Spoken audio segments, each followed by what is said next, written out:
Bonjour à tous et bienvenue sur le Learn and Earn Crypto Podcast afin de vous aider à mieux investir pour mieux vous enrichir grâce à la blockchain et la crypto-monnaie. Puis ça tombe super bien puisque dans le podcast d'aujourd'hui, on parle de l'importance de la blockchain.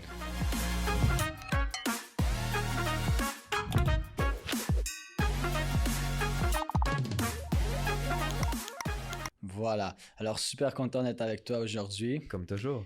Yes. Et on a fait toutes sortes de super beaux podcasts. Je pense que les gens comprennent sûrement un peu mieux la crypto. C'est sur ça que les gens ont leur concentration, leur focus. Mais quelque chose qu'il ne faut pas oublier derrière la crypto, c'est la blockchain. Et voilà. Et on s'entend qu'à la base, avec le podcast qu'on a créé, c'est justement d'apprendre à s'enrichir grâce à la blockchain et à la crypto-monnaie. Absolument. Mais sans blockchain, pas de crypto-monnaie. Et voilà. Et ça, c'est le premier principe à garder en tête. On peut avoir une crypto-monnaie, on peut avoir un blockchain sans crypto-monnaie, mais on ne peut pas avoir de crypto-monnaie sans blockchain. Donc, par exemple, Samsung ont leur propre blockchain, mais ils n'ont pas fait de crypto-monnaie. Ils utilisent juste la technologie blockchain. Tandis que si on a une crypto-monnaie, obligatoirement, on a une blockchain.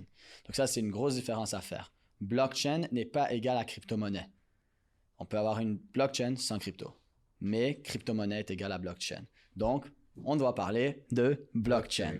Alors, beaucoup de gens ont de la misère à comprendre c'est quoi une blockchain de façon super simple.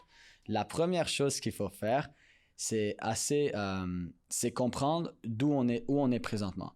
Où on est présentement, comment fonctionne l'Internet, comment fonctionne le web qu'on utilise, c'est de façon très simple. On a un serveur et toutes les données sont au serveur, reliées au serveur. Donc, si, exemple, on a un site web classique, si on a une application mobile, on va avoir les fichiers avec les données, mais tout revient au serveur. Donc, si, exemple, moi, je suis ici et que je recherche JP sur Facebook, qu'est-ce qui va se passer?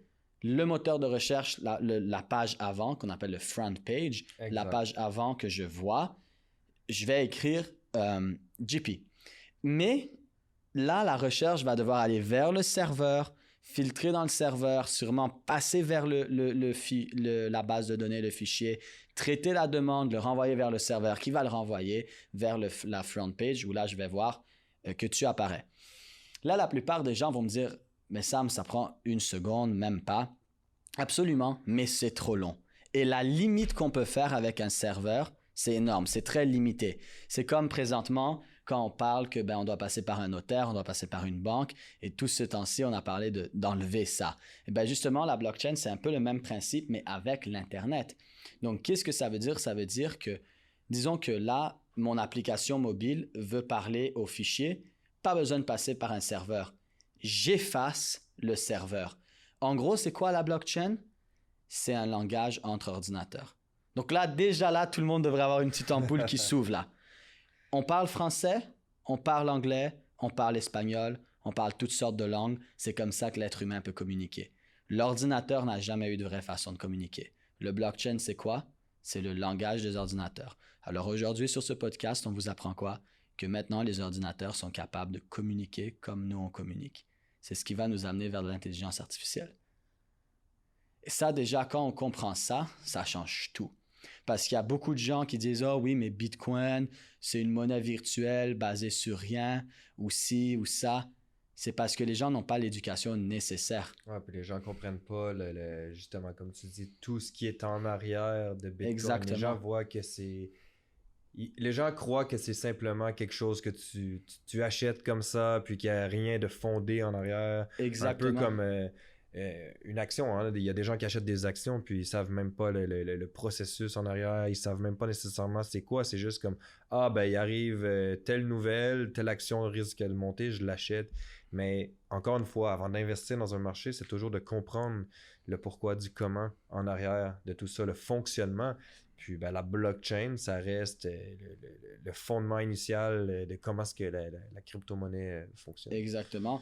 Et c'est là que moi, la crypto-monnaie m'a vraiment intéressé parce que lorsque j'ai compris que Bitcoin et toutes les crypto-monnaies n'étaient pas juste des monnaies virtuelles basées sur rien, mais plutôt une évolution d'Internet où les ordinateurs de partout dans le monde sont capables de se communiquer entre eux, là, j'ai fait « Wow! » En fait, on vient de créer une langue entre les ordinateurs. Et tous ceux qui se disent que c'est basé sur rien, c'est parce qu'ils n'ont pas compris ça. Parce qu'une fois que tu comprends ça, tu es comme « OK, on est à un autre niveau, les robots se parlent. » Ouais, puis la majorité du monde ne le comprennent pas encore.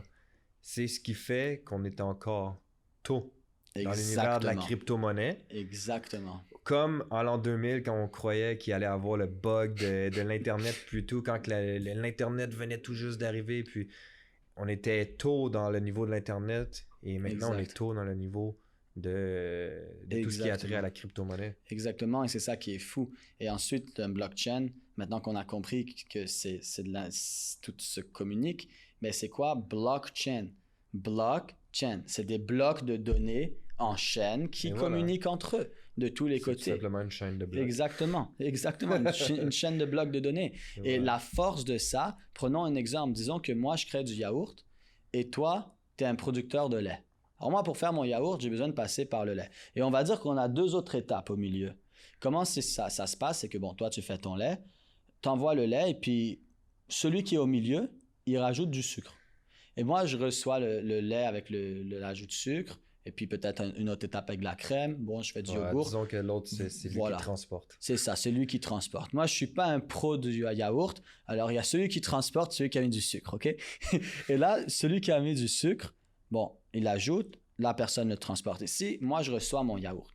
Et là, je fais, OK, mon yaourt, il est 100% naturel. C'est la publicité que je dis à tout le monde. Et j'y crois, hein? Je crois que mon yaourt est naturel. Mais en blockchain, on a un terme qu'on dit trustless. Ne faites pas confiance, vérifiez. Là, présentement, je fais confiance que mon producteur de lait me donne du bon lait. Je fais confiance que mon producteur de sucre me donne du bon sucre. Je fais confiance que la personne qui le transporte ne l'a pas laissé à 35 degrés. Je fais confiance à toutes ces personnes-là parce que je ne peux pas le vérifier. Avec un blockchain, qu'est-ce qui se passe? C'est que je peux le vérifier. Je peux voir, exemple, ah, regarde, à tel endroit là, OK, mon producteur de lait, c'est vrai, le lait est bon. Par exemple, mon gars qui rajoute du sucre, quand je regarde sa chaîne à lui, son sucre, dans la chaîne, on peut réaliser qu'il a été modifié 15 fois avant que je l'ai. Wow! Pas si naturel que ça. Hey, le gars qui transporte mon lait, là, la dernière fois qu'il l'a transporté, là, son camion est tombé en panne puis il est resté à 25 degrés pendant 1 heure, mon lait. Ça, c'est ce que la blockchain permet de faire. Et là, on en parle avec des produits laitiers, mais ça pourrait être avec les finances. Ça pourrait être avec n'importe quel business. On a parlé de VeChain avec Louis Vuitton, c'est ça qu'ils font. Ils ont une blockchain de la création du Louis Vuitton, du début de la manufacture jusqu'à temps que ça soit fini. Et ça nous permet de scanner et voir où il a été créé, quand il a été créé, est-ce que c'est un vrai, est-ce que c'est un faux, à qui il appartient, qui l'a eu avant, est-ce que ça a été volé.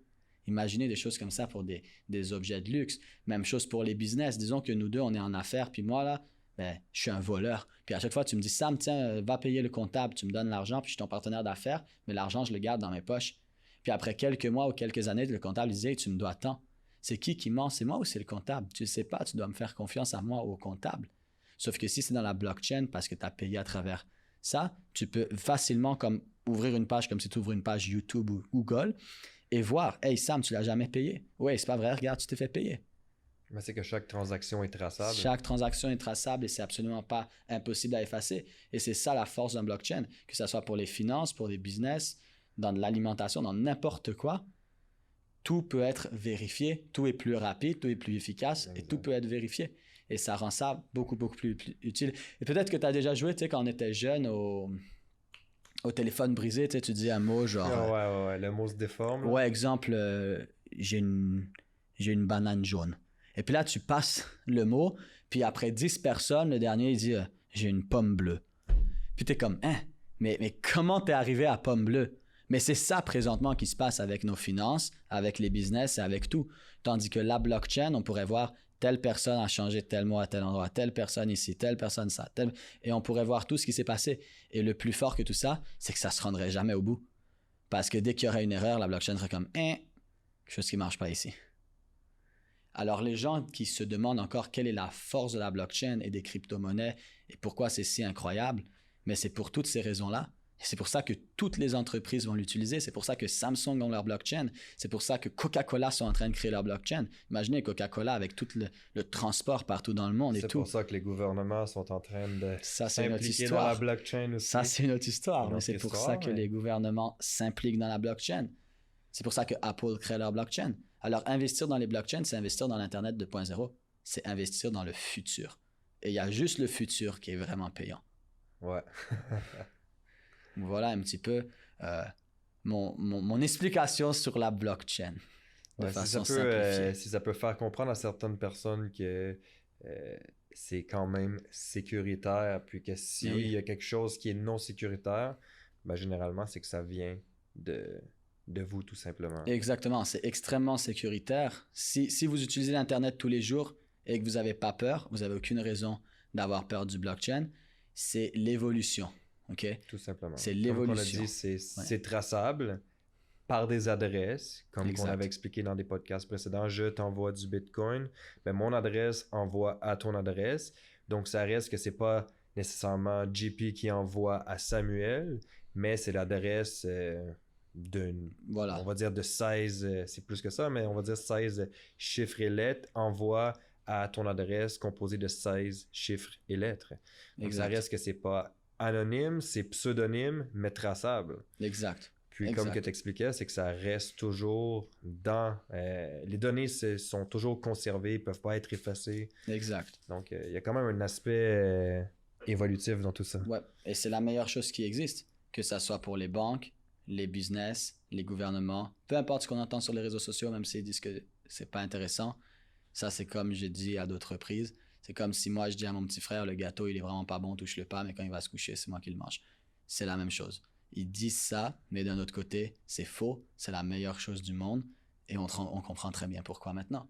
Ouais. Moi, avoir une business, c'est sûr, je vais sur une blockchain. On s'entend que dans quelques années, réécouter ce podcast, les gens vont plus comprendre encore ce que c'est la blockchain dans quelques années, quand ça va commencer à prendre de plus en plus de l'ampleur. Déjà que la crypto-monnaie qui est basée sur une blockchain commence à prendre de plus en plus d'ampleur.